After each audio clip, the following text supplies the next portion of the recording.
Welcome friends, सुस्वागतम दोस्तों। आज के इस वीडियो में हम ब्लड प्रेशर को नियंत्रित करने वाली एक टेबलेट के बारे में जानेंगे, जिसमें दो अलग अलग दवाइयां मिलाई गई है। वे दवाइयां हैं टेलमिसार्टन तथा एम्लोडिपिन। हम जानेंगे इस टेबलेट में ये दोनों ही दवाइयां क्या है, यह कैसे कार्य करती है, इस टेबलेट को कब दिया जाता है, इसे दिन में कितनी बार तथा कितने समय तक लेने के लिए डॉक्टर द्वारा दिया जाता है और इसे लेने पर क्या क्या साइड इफेक्ट हो सकते हैं। तो यह सभी जानकारी जानने के लिए वीडियो को बिना स्किप के अंत तक देखें। हेलो फ्रेंड्स, नमस्ते दोस्तों।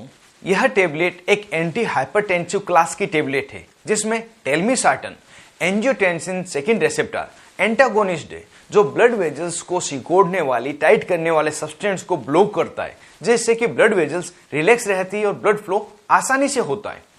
एम्लोडिपिन यह एक कैल्शियम चैनल ब्लॉकर दवा है, जो ब्लड वेजल्स को डायलेट करके चौड़ा करती है, जिससे कि ब्लड वेजल्स में ब्लड आसानी से आ जा सके। इस टेबलेट में टेलमिसार्टन 40 मिलीग्राम तथा एम्लोडिपिन 5 मिलीग्राम और टेलमिसार्टन 80 मिलीग्राम तथा एम्लोडिपिन 5 मिलीग्राम की स्ट्रेंथ में मिलाई जाती है। यहाँ पर एम्लोडिपिन की स्ट्रेंथ तो वही है, लेकिन टेलमिसार्टन की स्ट्रेंथ बदल रही है, जो है 40 और 80 मिलीग्राम। अब जानते हैं इस टेबलेट को आप मेडिकल स्टोर पर क्या नाम से खरीद सकते हैं।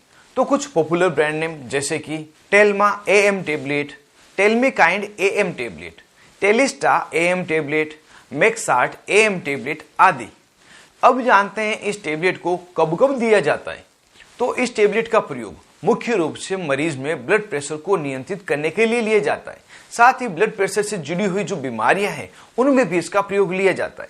बीमारियां जैसे यदि किसी व्यक्ति को पास्ट में कभी हार्ट अटैक आया हो, स्ट्रोक की समस्या हुई हो, या किसी व्यक्ति को चेस्ट पेन, एंजाइना हो रहा हो, तो इन सभी मरीजों में ब्लड प्रेशर को नियंत्रित रखने के लिए यह टेबलेट दी जाती है, जिससे कि हार्ट पर दबाव नहीं पड़े।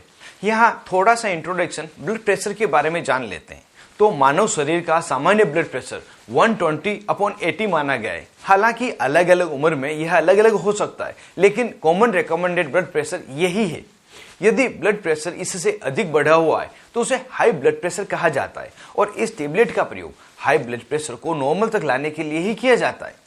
अब हो सकता है आप एक जनरल प्रैक्टिशनर हो, आप मरीजों को देखते हो और आपके दिमाग में एक सवाल आया हो कि कितना ब्लड प्रेशर बढ़ने पर इस टेबलेट को दिया जाता है। तो जैसा कि यह एक कॉम्बिनेशन की टेबलेट है, इस कारण से यदि किसी मरीज में सिस्टोलिक तथा डायस्टोलिक मतलब 120 और 80 दोनों ही ब्लड प्रेशर बढ़े हुए हों, तो उस स्थिति में ही इसका प्रयोग लिया जाता है, ना कि सिर्फ सिस्टोलिक ब्लड प्रेशर बढ़ने पर इसे दिया जाता है। अब जानते हैं इस टेबलेट को लेने पर मरीज में क्या क्या साइड इफेक्ट हो सकते हैं। तो जो सामान्य साइड इफेक्ट है, उसमें मरीज के हाथ तथा पाँव में सूजन आना, जीभ तथा गले पर सूजन आना, घबराहट होना, पूरे दिन नींद आए जैसा लगना, कंफ्यूजन की स्थिति रहना, कमर में दर्द होना, दस्त लगना, कमजोरी महसूस होना, स्किन पर रेशेस होना तथा कई बार कॉमन कोल्ड जैसे लक्षण भी मरीज को साइड इफेक्ट रूप में दिखाई देते हैं। अगर इनमें से किसी भी प्रकार के साइड इफेक्ट आपको लगे, अनडिजायरेबल इफेक्ट आपको मिले, तो तुरंत ही टेबलेट लेना बंद करें और एक बार अपने डॉक्टर से जरूर से संपर्क करें। अब वीडियो के लास्ट में जान लेते हैं इस टेबलेट को किस प्रकार से तथा कितने दिनों तक डॉक्टर द्वारा लेने की सलाह दी जाती है। तो सबसे पहली बात, आप यह ध्यान रखें कि इस टेबलेट का प्रयोग 18 वर्ष से ज्यादा की आयु के मरीज में ही किया जाता है। इस टेबलेट को दिन में एक बार सुबह नाश्ते के बाद में लेने की डॉक्टर द्वारा सलाह दी जाती है। मरीज को टेबलेट की कौन सी स्ट्रेंथ दी जाएगी, यह मरीज के ब्लड प्रेशर पर ही निर्भर करता है। अगर ड्यूरेशन की बात करें तो इस टेबलेट का प्रयोग जब मरीज का ब्लड प्रेशर बढ़ा हुआ है उस समय किया जाता है। अगर कोई वयस्क मरीज है जिसका ब्लड प्रेशर अभी बढ़ा हुआ है, तो शुरुआती 3 दिन उसे यह टेबलेट दी जाती है। अगर 3 दिन में ब्लड प्रेशर कंट्रोल हो जाता है, फिर से नहीं बढ़ता है, तो उसे आगे यह टेबलेट नहीं दी जाती।